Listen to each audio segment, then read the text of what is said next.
I was diagnosed with bipolar back in 2014. Over the years I've had quite a few stints in psychiatric units. Yeah, in 2009 I lost my brother to suicide. I have suffered and still currently do. Depression, anxiety, very bad anxiety for a long time. I've had my own issues, I've had friends who've had issues, and I've had family members who've had issues. I mainly suffer from a mood disorder, anxiety disorder and depression, and I was diagnosed with that 2 years ago. Almost a sense as well, I think a lot of mental health workers think it might be a side effect of being a mental health worker, that your mental health might be better. Like if you worked in a gym, you might think you'd be fitter or something, but it doesn't always work out that way. Now it looks like I could have adult ADHD, so I'm going to be doing the diagnosis tests for that in the next week or so.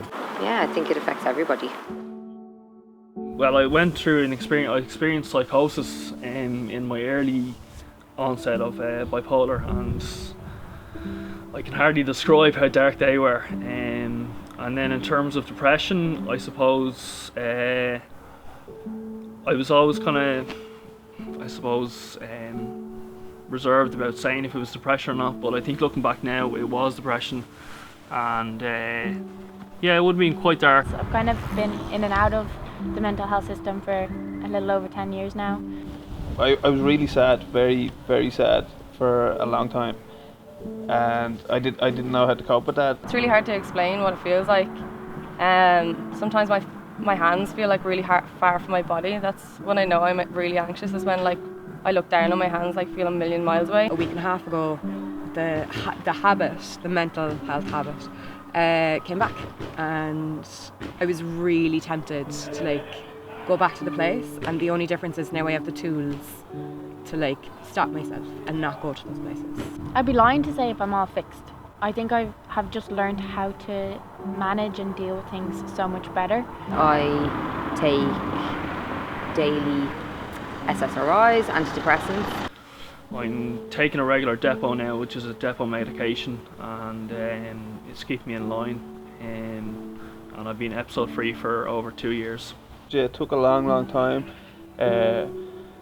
I got into cycling, realised that spending time on my own and being out on my own and putting the body through some paces, it relaxes the demons in your brain, I suppose. Started off going to the doctor, just my local GP, a really sound local GP. He was kind of youngish and knew a lot about different types of therapies. Yeah, done lots of different types of therapy with lots of different people. So those kind of counselling, psychotherapy services, broadly speaking, always a good place to start.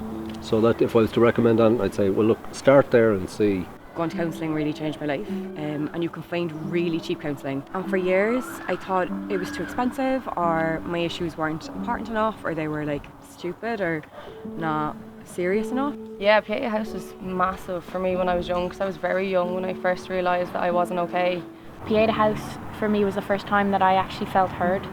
I didn't feel like a weirdo for having the feelings that I had. I did mindfulness as well, mindfulness meditation. That really helped a lot, just in terms of even not practicing the things anymore, not practicing every day, but just methods of, controlling your thoughts or shaping your thoughts and getting on with things. One of the most basic things said to people with mental health problems is they should talk to someone, they should reach out, and you might be surprised how responsive people can be. And I ended up speaking to some friends, and I felt a lot better once I got it off my chest, and once someone would hear me out and relate to my situation, I suppose. I didn't know anyone else who went to counselling, and I didn't go for years, and then when I started telling people I was going to counselling, they were like, oh, I go to counselling too, and it was like, fuck you, man, I could have really used that information. That would have been really fucking helpful, man. If I'd known everyone was going to counselling, I would have gone to counselling. But friends and family have been my rock for as long as I can remember. They're really good.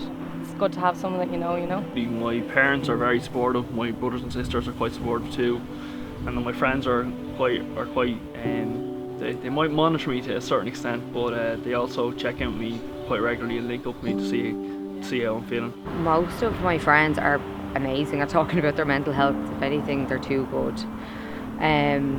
So yeah, really lucky in that sense that I think we're kind of living in a time where talking about it has become way less stigmatised.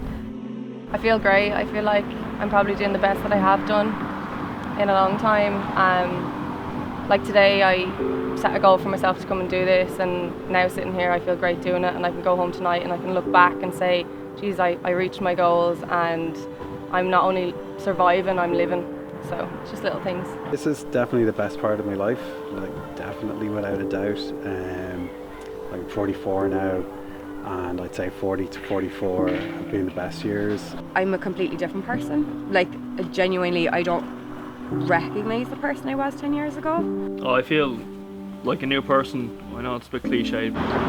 Instead of over-analysing and feeling doomed, I can see the good in things where it once was clouded by a big dark cloud of depression. There's no comparison to who I was 10 years ago. Yeah, like tons better, much better. Yeah, I'm great. I mean, it fluctuates.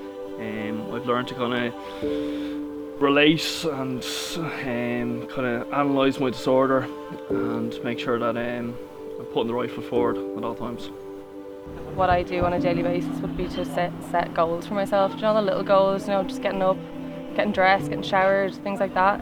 As I get older, I realise how true it is that you're not alone, you know, and it's taking the time to find someone who's going to have time to listen to you. If you're getting a look when you tell someone what's going on with you that's bothering you, right? You need to be in a room where you're not getting a look, where you're getting a kind of nod like, I know what you're talking about. My advice would be to, go to your doctor, reach out to people for help.